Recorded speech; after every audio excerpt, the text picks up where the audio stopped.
할렐루야. 반갑습니다. 네. 날씨가 막 비도 왔다가 덥다가 아주 그러네요. 장마가 아직 안 끝났는데 장마가 오다가 또 후닥지근하다가 습도가 높아서 더더욱 그렇죠. 아무튼 좋은 날씨는 아닌데 또 무더운 날씨인데 그래도 주님의 전을 사모하고 또 이곳까지 달려오신 여러분 또 환영하고 축복합니다. 하나님께서 큰 은혜로 또 이 시간 여러분에게 채워주시는 은혜가 있기를 소원합니다. 여러분, 이 땅에서 믿음으로 산다는 것이요 만만하지 않습니다. 쉽지 않습니다. 왜냐하면 우리는 세상 속에 살고 있거든요. 우리는 세상과 함께 살고 있거든요. 근데 이 세상이 만만한 세상이 아닙니다. 우리의 영을 훼손하죠. 우리의 영을 깎아내리는 세상이지 우리의 영을 돕는 세상이 되지는 못하는 거죠. 그러니까 우리는 그러한 세상 속에 우리들이 있으면서 정말 믿음을 지킨다라고 하는 것은 그리 쉬운 일은 아니다라고 하는 것입니다. 그렇기 때문에 우리는 이 믿음의 길을 잘 걸어가야 됩니다. 믿음을 생각하고 영적인 훈련을 갖고 또 영적인 삶을 사는 것이 대단히 중요합니다. 우리는 주일 예배 한 번으로 사실은 쉽지 않습니다. 그래서 주중에 예배들이 있고 기도회 모임들이 있는 거거든요. 그만큼 이 세상이 우리를 그냥 놔두지 않는다는 거죠. 그냥 주일 한 번의 예배 가지고 땡치고 주일 한 번의 예배 가지고 내 믿음을 지켜나간다? 그것은 결코 쉬운 일은 아니다. 우리는 세상 속에서 사는 시간들이 훨씬 더 많기 때문에 어렵다라고 하는 겁니다.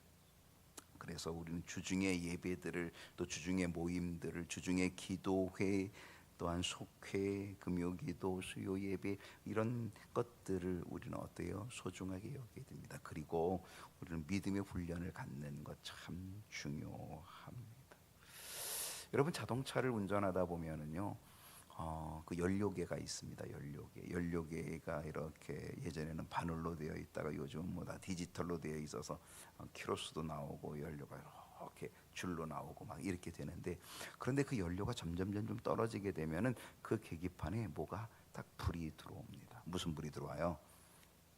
주황색 불이 딱 들어옵니다. 연료 이렇게 표시되어 있는 거기에 주황색 불이 들어옵니다. 지금 뭐예요? 연료가 부족하다. 연료가 이제 고갈되어진다 라고 하면서 이 주황색 불이 들어오게 된다라고 하는 겁니다. 여러분, 주황색 불이 들어오면 어때요? 마음이 어때요? 든든해요? 네, 불안해지기 시작합니다. 이 차가 언제 멈출지도 모르겠다 라고 하는 불안감이 있게 되는 거죠. 여러분, 오늘 신앙생활도 그와 비슷한 거죠. 우리가 주일 예배 한 번을 가지고 우리가 신앙생활하는 거는 마치 그냥 연료등에 불이 들어와서 그냥 갤갤갤갤갤갤 되는 바로 그러한 수준입니다. 근데요, 연료를 가득 채우면 어때요? 그러면 막 그냥 배부르게 먹은 것처럼 든든한 거죠. 든든해가지고 어디든 갈 것 같아. 어디든 갈 수 있을 것 같은 거잖아요. 여러분, 바로 그것이 신앙생활이 돼야 되는 거죠. 그러니까 우리가 주일 한 번 예배를 가지면 그런 거는 그냥 맨날 경고등 들어와서 그냥 억지로 또 경고등 들어오고 또 억지로 그냥 갤갤갤갤 거리며 가는 거거든요. 근데 거기에 수요일도 예배드리고 금요기도회도 하고 막 속회도 하고 새벽기도도 하고 이렇게 하다 보면 어때요? 연료가 채워지는 거예요. 채워지고 그러면 어디든지 갈 수 있는, 그러니까 이 믿음의 길을 여러분 우리가 결코 쉽게 갈 수 없다라고 하는 것을 우리가 보게 된다는 것입니다. 그런 의미에서 오늘 수요일 주중에 3일길을 가다가 오늘 또 잘 오셨습니다. 이 시간 또 함께하는 여러분, 함께하지 못하는 사람도 좀 권면해가지고 또 같이 함께하는 그런 시간들 되었으면 좋겠습니다. 네, 오늘 룻기 연구 8번째 시간이고요. 오늘 룻기 2장 8절로 13절의 말씀, 오늘 제목은 뭐예요? 은혜 입은 사람. 지난주 수요일하고 똑같이 은혜 입은 사람, 이탄. 은혜 입은 사람이 누구예요? 룻이에요. 은혜 입은 사람이 누구예요? 저와 여러분이에요. 그죠? 예. 그러니까 룻이라고 하지 말고 룻이 은혜를 입었어. 그러면 이 말씀에서 내가 오늘 배워야 될 게 뭐예요? 나도 은혜 입은 사람이 돼야 되겠다. 나도 은혜 입은 자가 돼야 되겠다라고 하는 것을 기대하는 거죠. 예. 오늘 주보에 5문제 있습니다. 5문제씩이나 5문제 있죠. 예. 지난번은 4문제였는데 2문제밖에 안 했습니다. 오늘 5문제인데 다 하고 싶지만 시간상 다 못할 것 같아가지고 오늘은 3문제만 풀어보도록 합니다. 이 주보에 5문제 낸 건 뭐예요? 제가 욕심을 내는 거예요. 좀 많이 좀 이야기를 했으면 좋겠다, 좀 많이 좀 진도 좀 나갔으면 좋겠다라고 하는 거란 욕심을 가지고 하는데, 근데 또 준비하다 보면요 또 그게 안 되더라고요. 또 딱 시간이 정해져 있고, 그래서 오늘 3문제만 보도록 하겠습니다. 자, 오늘 5문제 중에 3문제. 첫 번째 문제를 봅니다. 첫 번째 문제는 보아스는 룻에게 어떻게 말하였습니까? 자, 보아스가 계속 나오고 룻이 계속 나옵니다. 룻이 모압에서 돌아옵니다. 나오미 시어머니와 함께 모압에서 돌아옵니다. 그리고 모압에 돌아오자마자 룻이 한 행동이 뭐예요? 한 일이 뭐예요? 이삭 줍기였어요. 그렇죠, 이삭 줍기. 이삭을 주시려면 어디로 가야 돼요? 산으로 가요? 바다로 가요? 어디로 가요? 밭으로 가요. 그 이삭을 주스러 밭으로 갔는데 우연히, 참 성경이 그랬어요. 우연히 누구 밭으로 갔다? 보아스의 밭으로 갔다라고 돼 있어요. 우연히. 근데 여기는 성경에 우연이라고 했지만, 근데 우연이죠. 근데 그 우연은 결코 우연이 아니라 그 우연은 하나님의 역사였고 하나님의 섭리였고 하나님의 인도하심. 여러분, 이거 굉장히 중요합니다. 그러니까 우리는 우연 속에 발견하는 게 뭐냐면 하나님의 손길이죠. 하나님의 역사, 하나님의 섭리라고 하는 것을 우리는 보게 됩니다. 그래서 우연히 하나님의 역사 속에 우연히 어디 보아스의 밭으로 갔습니다. 거기서 그래서 이삭을 줍고 있는데 그때 때마침, 마침이라 그랬어요. 성경에 보니까 마침, 바로 그때 마침, 때마침 누가 나타났어요? 그 밭의 주인인 보아스가 딱 나타났어요. 그 룻이 죽고 있는 바로 그 타이밍에, 그러니까 하나님의 타이밍, 바로 그 타이밍이죠. 하나님의 시간이죠. 바로 그 타이밍에 바로 누가 나타났다? 그 밭의 주인인 보아스가 나타나게 됩니다. 그리고 보아스가 그곳에서 누구를 발견해요? 처음 보는 여인을 발견해요. 그게 룻이었어요. 근데 룻인지는 알지는 못하는 거죠. 그래가지고 그 추수를 관할하고 있는 사환에게 물어봅니다. 저 여인이 누구냐라고 물어봅니다.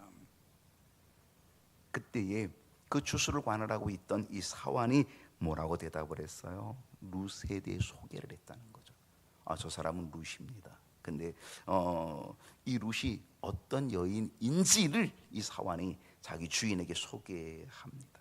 룻을 어떻게 소개했어요? 저 여자는 아주 별 볼 일 없어요. 아주 형편없어요. 이렇게 소개하지 않았다는 거죠. 룻은 예의 바른 여인이라고 하는 거죠. 겸손한 여인이라고 하는 것. 그리고 아주 성실한 여인이라고 하는 것을 보아스에게 소개했다는 것입니다.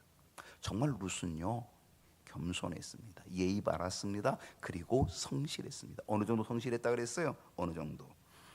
룻은 아침부터 부지런히 일했다. 아침부터. 제가 지난주 여러분 지난주 거 한번 생각해 보세요. 아침부터. 그러니까 성실한 사람은 아침부터입니다. 이게 아주 이른 시간에 움직이는 거죠. 부지런한 거죠. 그리고 잠시 집에서 쉰 외에, 잠시 집에서 쉬었다. 근데 잠시 집에서 쉬었다고 하는 것도 정말 생각해 보면 어때요? 이 룻이 쉬려면 집에 가서 쉬기에 오히려 여기에서 쉬는 게 훨씬 나을 텐데, 집에 가서 쉬었다라고 하는 이야기는 잠시 집에 달려갔다 온 건데 누구를 위해 달려갔다? 아마 시어머니를 위해 달려갔다. 그렇게 보는 거죠. 정말 시어머니를 생각하고 그래서 밥상 차려드리고 그리고 돌아온 것 아닌가. 그러니까 쉰 것도 아닐 수 있겠죠. 그리고 나서 뭐라 해요? 지금까지. 그러니까 룻의 성실함은요 아침부터 지금까지라고 하는 그런 성실함의 여인이라고 하는 사실을 보게 되는 거죠. 여러분, 처음부터 마지막까지 우리의 믿음은 변함이 없어야 됩니다. 처음부터 마지막까지 여러분의 믿음은 끝까지 달려가는 믿음이 되어야 될 줄로 믿습니다. 자, 룻에 대한 보고를 받은 이 보아스가 이제 직접 룻에게 말을 걸기 시작합니다. 어떻게 말하였는가? 자, 오늘 바로 그것입니다. 오늘 첫 번째는 보아스는 룻에게 어떻게 말하였는가? 보아스의 첫 번째 룻에게 던진 말입니다. 첫 번째 던진 말 8절입니다. 보아스가 룻에게 이르되 내 딸아 들으라. 이삭을 주우러 다른 밭으로 가지 말며 여기서 떠나지 말고 나의 소녀들과 함께 있으라. 이 말은 보아스가 룻에게 처음 직접적으로 말을 건네는 장면인데요, 이 한 구절 속에서 우리가 엿볼 수 있는 것이 있어요. 그 엿볼 수 있는 게 뭐냐면 이건 은혜라는 것입니다. 은혜. 여러분, 은혜 좋아요, 나빠요? 좋은 거죠. 얼마나 좋으면 이름이 은혜겠어요. 김은혜, 이은혜, 박은혜, 최은혜. 은혜를 잔뜩 갖다 붙이는 거죠. 왜? 은혜가 그만큼 좋은 거거든요. 여러분, 정말 은혜는 좋은 겁니다. 보아스는 룻을 뭐라고 불렀어요? 내 딸이라 라고 그렇게 불렀다는 겁니다. 여러분, 이 말은 따뜻한 사랑의 은혜입니다. 따뜻한 보호의 은혜라고 하는 사실입니다. 여러분, 그 당시 사회 속에서, 사회 구조 속에서 여러분, 이방인 하면 유대인들에게는 아주 멸시의 대상입니다. 하찮은 대상입니다. 제가 늘 얘기하지만 유대인들이 딱 규정해 놓는 게 있어요. 하나님은 왜 이방인들을 왜 창조했지? 왜 창조했다 그랬어요? 하나님이 이방인을 왜 창조했어요? 지옥의 땔감으로 쓰려고 창조했어. 유대인들은 그렇게 생각하는 거예요. 지옥의 땔감으로 쓰려고 창조했다. 이게 유대인들의 생각이에요. 그러니까 이 유대인들이 이방인들을 얼마나 멸시하고 얼마나 무시했는가를 우리는 볼 수가 있는 거죠. 이방인이에요. 거기다가 이 룻은 이방인인 것뿐만이 아니라 과부예요. 정말 이방인이고 과부라면 소외되기 쉽고 멸시받기 쉬운 그러한 형편, 그러한 상황이었어요. 그런데 여러분, 보아스가 누구예요? 베들레헴의 유력한 자예요. 그 베들레헴 동네에서 유력한 자라니까요. 유력한 자. 성경이 그렇게 기록하고 있어요. 유력한 자라고. 근데 그렇게 유력한 자 보아스가 룻, 이방 여인이에요. 그리고 어때요? 과부예요. 근데 그 룻을 어떻게 대했어요? 가족처럼 대했다는 거예요. 이것이 바로 은혜인 거죠. 내 딸아, 가족처럼. 이게 은혜라고 하는 것입니다. 여러분, 우리 주님은 우리를 어떻게 대하실까요? 우리 주님은 우리를 어떻게 대하고 계신가요? 죄인들이라고 손가락질하고 탁 내치시나요? 우리 주님은 비록 우리가 엄청난 죄인이라 할지라도 우리들을 외면하지 않는 거죠. 우리는 이방인이잖아요. 우리 유대인이 아니잖아요. 우린 이방인이잖아요. 이방인인 우리들, 그리고 어마어마한 죄인인 우리들, 그럼에도 불구하고 하나님은, 우리 주님은 우리를 외면하지 아니하시고 어떻게 해요? 우리를 받아주시죠. 하나님의 자녀로 받아주시죠. 너는 택한 백성이다. 왕같은 제사장이다. 거룩한 백성이다. 이것이야말로 놀라운 은혜인 줄로 믿습니다. 보아스는 룻에게 뭐라고 얘기했나요? 이삭을 주우러 다른 밭으로 가지 말며 내 딸아 들으라고 하면서 이삭을 주우러 다른 밭으로 가지 말며 라고 이야기합니다. 여러분, 이 말은 뭐예요? 풍성한 공급을 약속해 주겠다는 거예요. 풍성한 공급. 거기 주울 게 없으면 다른 데로 가겠죠. 근데 다른 데로 가지 마. 이 밭에서 주워. 왜? 그 말은 뭐냐면 풍성한 공급을 줄게 라고 하는 거죠. 약속해 주는 거죠. 여러분, 그 풍성한 공급을 약속받으려면 어떻게 돼야 돼요? 그는 다른 밭으로 가는 게 아니에요. 이삭을 주러 다른 밭으로 가는 게, 거기에 있어야 되고 거기에 머물러야 돼. 그 자리를 지켜가야 된다는 거죠. 여러분, 은혜의 자리가 있는 거예요. 은혜의 자리가 어떤 자리예요? 지금 이 자리가 은혜의 자리죠. 우리도 이 은혜의 자리를 지킬 때에 영적인 양식을 공급받을 수 있다라고 하는 거예요. 여러분, 여기서 밭은 교회를 의미하는 거예요. 교회 공동체를 의미하는 거예요. 교회 안에, 교회 공동체 속에 있으면 은혜의 자리를 잘 지켜갈 수 있는 거예요. 보아스가 룻에게 뭐라고 얘기했어요? 나의 소녀들과 함께 있으라 라고 얘기했어요. 나의 소녀들과 함께 있으라. 보아스는 룻에게 혼자 있지 말라고 얘기해요. 나의 소녀들과 함께 있으라 라고 얘기합니다. 여러분, 홀로 있으면 위험합니다. 함께 있으면 안전합니다. 여러분, 우리 주님이 교회를 만드신 이유가 정말 중요합니다. 그건 왜 만드셨어요? 교회를 심심해서 만든 게 아니에요. 정말 교회가 필요하기 때문에 만들었습니다. 교회라고 하는 이 공동체가 우리들의 신앙을 강하게 묶어주기 때문에 교회가 필요한 거거든요. 혼자 있으면 위험하다는, 혼자 있으면 쓰러지는 거죠. 예, 그렇습니다. 두 사람이 누워야 따뜻합니다. 삼겹줄은 쉽게 끊어지지 않는 거죠.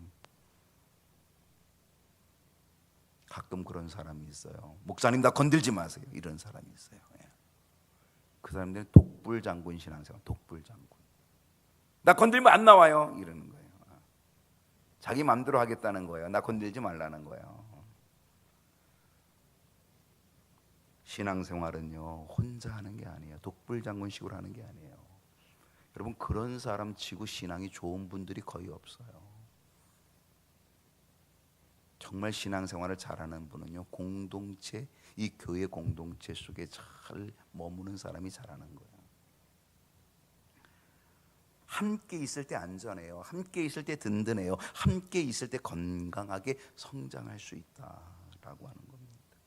우리 모두 함께 함으로, 이 경인교회라고 하는 이 교회 공동체 속에서 함께 함으로 안전하고 든든한 신앙생활을 할 수 있기를 축복합니다. 자, 두 번째로 갑니다. 보아스의 배려는 무엇입니까? 자, 보아스의 배려가 뭐냐? 이미 배려가 시작이 됐지만요, 보아스의 또 다른 배려가 있습니다. 9절을 한번 읽어볼까요? 9절, 그들이 베는 밭을 보고 그들을 따르라. 내가 그 소년들에게 명령하여 너를 건드리지 말라 하였느니라. 목이 마르거든 그릇에 가서 소년들이 길어온 것을 마실지니라.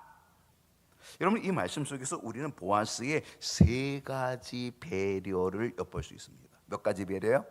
세 가지 배려. 이 말씀, 이 구절에서 보아스가 룻에게 베풀어주는 세 가지 배려를 엿볼 수가 있습니다. 저는 이 배려를 제가 생각하다 보니까 앞 글자가 똑같은 거예요. 그 첫 번째가 뭐냐면 보장입니다. 보장. 룻기 2장 9절 상반절만 띄워서 볼게요. 그들이 베는 밭을 보고 그들을 따르라.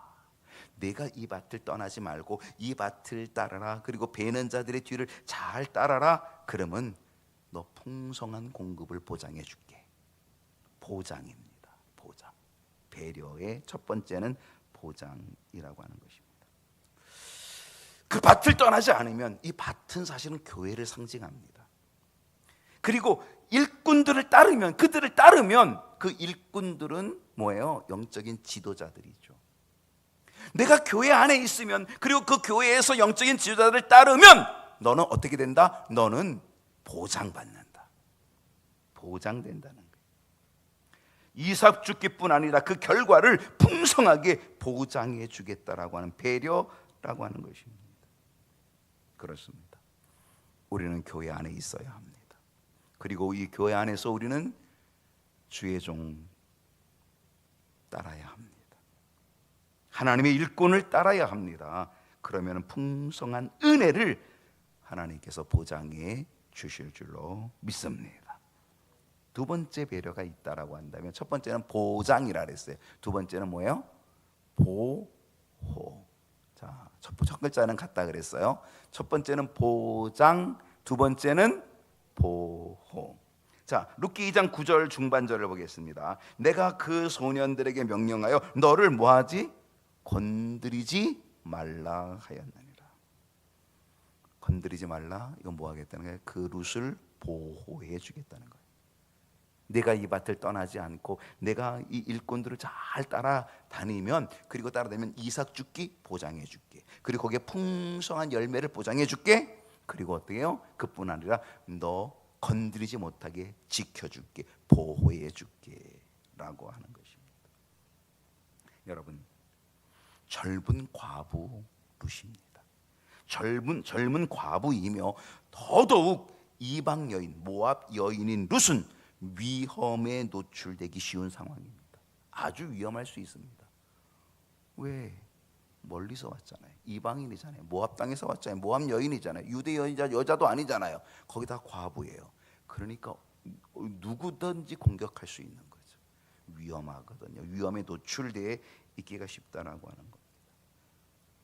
보아스는요, 일꾼들에게 룻을 보호하도록 명령했다는 거죠. 뭐 하도록? 건들지 못하도록. 그들이 건들지 못하는 것뿐만 아니라 남이 건드는 것도 건들지 못하도록 지켜준다는 거죠. 하나님은 우리를 보호해 주실 줄로 믿습니다. 하나님은 당신을 따르는 당신의 백성들 천군 천사로 보호하고 지켜주실 줄로 믿습니다. 시편 121편 6절 여러분 너무 잘 알고 있죠. 낮의 해가 너를 상하게 하지 아니하며 밤의 달도 너를 해치지 아니하리로다. 이건 보호해 주시는 거예요. 이건 지켜주는 거잖아요. 7절 말씀 보면은 여호와께서 너를 지켜 모든 환난을 면하게 하시며 또 내 영혼을 지키시리로다. 7절에는 시편 121편 7절에는 그렇게 말씀하고 있다라고 하는 것입니다. 오늘 하나님께서 보호해 주시는 은혜가 있기를 축복합니다.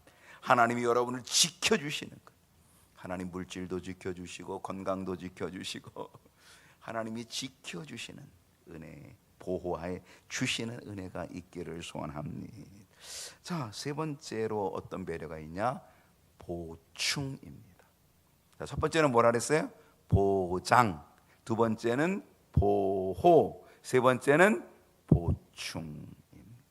자, 룻기 2장 9절을 하반절을 보게 되면요, 자, 목이 마르거든 그릇에 가서 소년들이 길어온 것을 마실지니라. 뭘 보충해 주는 거예요? 물을 보충해 준다라고 하는 것입니다. 여러분, 팔레스틴 지역에서 물이 귀해요, 흔해요? 아주 귀합니다. 물은 아주 귀합니다. 물을 깃는 일은 아주 수고로움이 대단히 큽니다. 이삭 죽기를 하다 보면 얼마나 목이 마를까요? 얼마나 목이 탈까요? 얼마나 물이 소중할까요? 보아스는 룻에게 소년들이 수고로이 길어온 물을 마음껏 마실 수 있도록 보충해 주는 거죠. 그 물을 보충해 주셨다라고 하는 거죠. 여러분, 수분을 보충하는 일에, 생수를 보급하는 일에 특별한 은혜를, 배려를 얻게 주었다라고 하는 사실입니다. 우리 주님은 우리에게 뭘 공급해 주실까요? 생수를 공급해 주신다는 거예요. 생수. 요한복음 7장 37절을 보게 되면 명절 끝날 곧 큰 날에 예수께서 서서 외쳐 이르시되 누구든지 목마르거든 내게로 와서 마시라. 우리 주님 말했어요. 누구든지 목마른 자는 다 내게로 와서 마시라. 주님이 뭘 우리에게 생수를 보충해 주시겠다는 겁니다. 38절을 보게 되면 나를 믿는 자는 성경의 이름과 같이 그 배에서 뭐가 흘러나? 생수의 강이 흘러나오리라. 여러분, 우리가 이 룻기에서 중요한 인물이 바로 이 보아스와 룻이거든요. 보아스와 룻인데요, 사실은 이 보아스는 예수 그리스도의 그림자입니다. 그러니까 여러분, 보아스를 볼 때에 이 보아스는 예수 그리스도의 그림자, 예수 그리스도의 형상, 예수 그리스도의 모형, 예수 그리스도의 상징이라고 보면은 괜찮습니다. 그럼 룻은 누굴까? 룻은 바로 우리들이 룻입니다. 보아스와 룻의 관계는 바로 예수 그리스도와 우리의 관계와 다를 바가 없다라고 하는 거죠.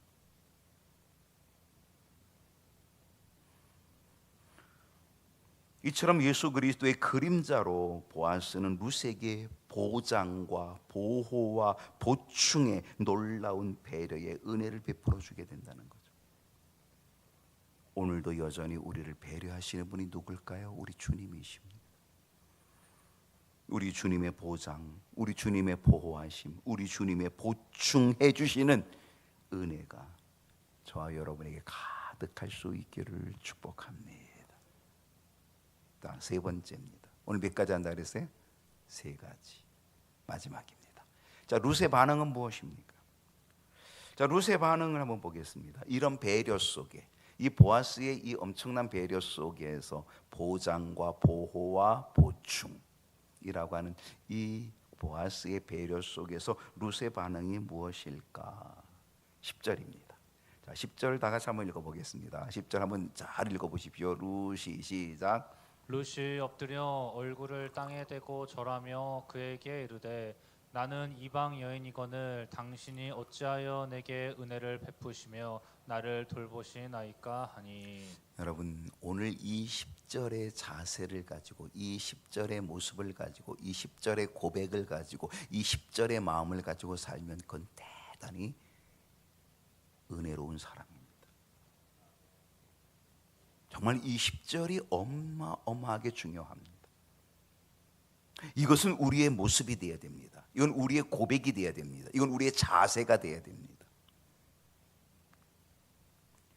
룻의 반응이 뭐냐? 이 10절입니다. 그 엄청난 배려에 룻의 반응은 뭐다? 룻의 반응을 한마디로 얘기한다면 룻의 반응은요, 겸손 그리고 감사입니다. 겸손, 감사. 여러분, 룻의 반응을 한번 생각해 보십시오. 룻이 엎드려 얼굴을 땅에 대고, 여러분, 사람이 엎드리는 게 얼마나 겸손한 겁니까? 그 얼굴을 땅에 대고 나는 보잘것없는 존재라고 하는 그 표현 아니겠어요? 얼마나 겸손한 모습이냐라고 하는 거죠. 사실 이 룻은요, 보아스의 이 엄청난 배려를 당연시 여기지 않았다는 사실입니다. 사실상 이 보아스는 누구예요? 보아스는 누구예요? 보아스는요, 룻의 시어머니 나오미의 친족이에요.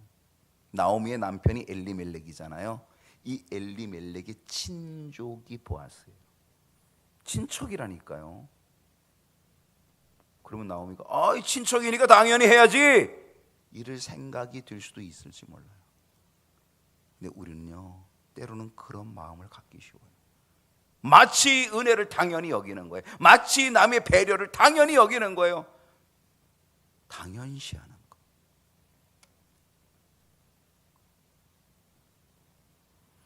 룻은 어떻게 했어요? 비록 보아스가 엘리멜렉, 자기 시아버지, 죽은 시아버지의 친족이라고 해도 결코 그의 배려를 당연하게 여기지 않았다. 그는 엎드렸어요. 그는 겸손했어요. 그리고 그 배려 앞에 감사한 거죠. 얼굴을 땅에 대고, 그의 모습은 겸손, 그의 모습은 감사. 여러분, 은혜 받은 사람의 모습은 늘 이래야 될 줄로 믿습니다. 진짜 은혜 받은 사람, 여러분, 은혜 받은 사람 보통 어떤지 아세요? 은혜 받은 사람 보통 어때요? 잘 몰라요. 좀 속된 말로요, 은혜 받은 사람들이 꼴값 떨기 쉬워요.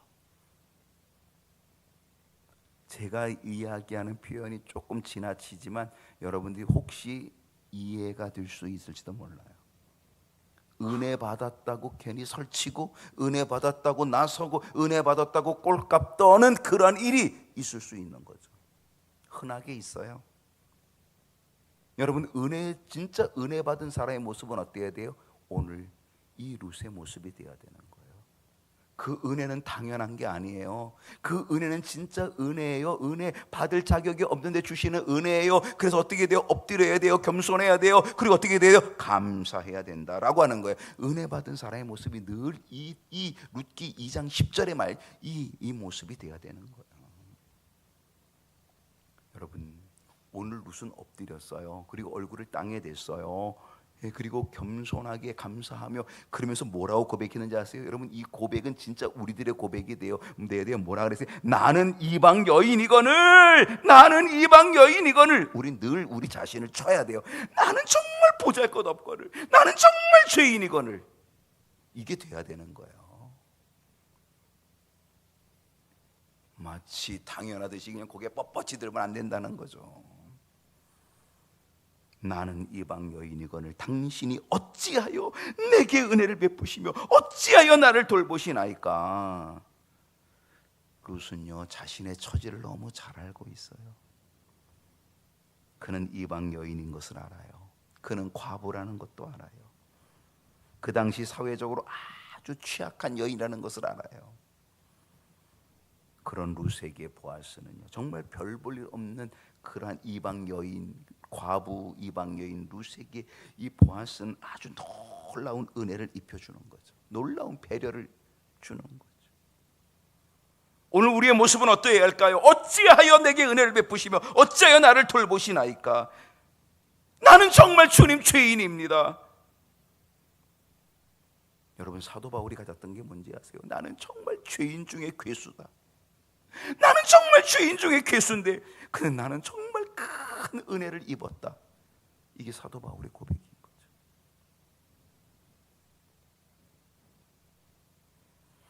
날마다 이 고백이 있으면 어떻겠습니까?